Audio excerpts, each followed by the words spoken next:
Some crimes are easy to spot: a burglar sneaking through a window, a shoplifter stuffing pockets with merchandise.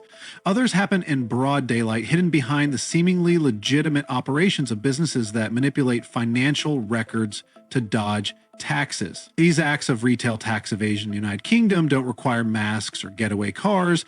They unfold in offices, warehouses, and online marketplaces where invoices are falsified, sales are deliberately understated, and VAT obligations are quietly sidestepped. While the public remains fixated on traditional forms of theft, a far more insidious crime is siphoning billions from the economy, leaving a financial void that affects every taxpayer. The worst part? Revenue and Customs, HMRC, the very institution tasked with preventing this loss, often appears either unwilling or unable to effectively close the loopholes. This shadow economy operates in plain sight, yet its consequences are anything but invisible. When businesses evade taxes, they not only undermine the integrity of the tax system, but also create an uneven playing field, disadvantaging honest retailers who comply with the rules. And while the government has made some efforts to tackle the issue, enforcement remains weak, and legislative gaps continue to provide cover for those willing to game the system. As long as tax evaders can operate with minimal risk and maximum reward, the Treasury will continue to bleed revenue, and ordinary citizens will ultimately bear the cost. In 2022 alone, the UK lost £5.5 billion to tax evasion, with small businesses responsible for 81% of the losses. Despite this, HMRC lacks a targeted strategy to tackle outright evasion. What were the losses in previous years? One can only guess. Lax registration processes at Companies House allow international fraudsters to pose as UK-based sellers, collecting VAT but failing to remit it, exacerbating the tax gap. Prosecutions for tax evasion have plummeted, while schemes like electronic sales suppression and phoenixism continue with little consequence. HMRC has the tools to act, but rarely does. The recent House of Commons committee report calls for a dedicated anti-evasion strategy, better collaboration between agencies, and stronger enforcement to close loopholes and increase accountability. Countries with strict digital tracking and fiscalization measures have reduced their tax gaps, yet the UK lags. Without decisive action, tax evaders will keep exploiting weaknesses while taxpayers foot the bill.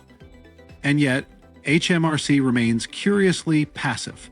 While it does have an overarching goal to reduce the tax gap, it has no specific target for clamping down on outright evasion. Why? Perhaps because tax evasion by its very nature is elusive.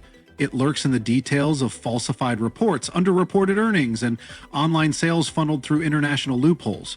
But here's the kicker.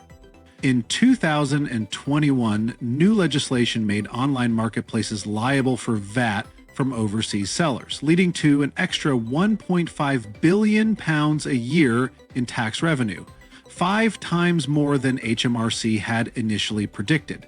That discrepancy alone suggests that evasion is far more rampant than estimates suggest. And yet, HMRC seems oddly unbothered by this revelation. It is worth noting that on February 13th, 2025, HMRC has launched an important consultation aimed at introducing electronic invoicing across UK businesses and the public sector.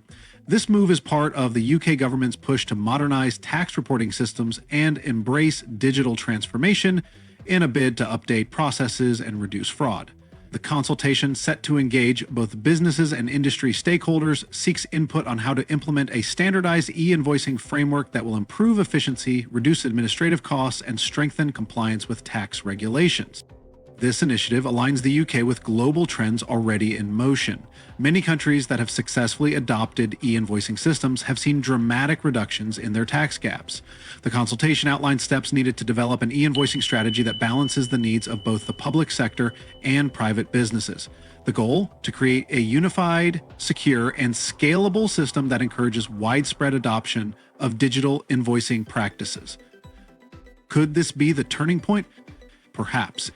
If implemented effectively, e-invoicing covering B2B and B2G segment, but also B2C fiscalization focus, could be the silver bullets HMRC has long been missing, a tool to proactively detect tax fraud, ensure transactional transparency, and make dodging VAT obligations a thing of the past. But as history has shown, having the right tools is only half the battle. The real question is, will UK finally muster the political will to use them?